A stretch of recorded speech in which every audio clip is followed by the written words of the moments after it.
9 கோளும் ஒன்றாய் காண அங்கு கற்பகம் என்னும் கடவுளின் மெய்யில்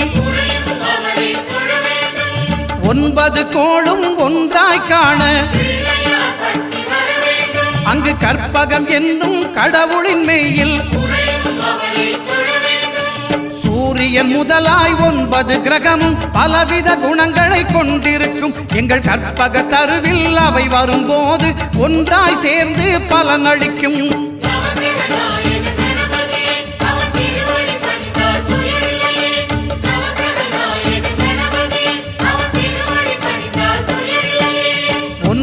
கோளும் ஒன்றாய் காண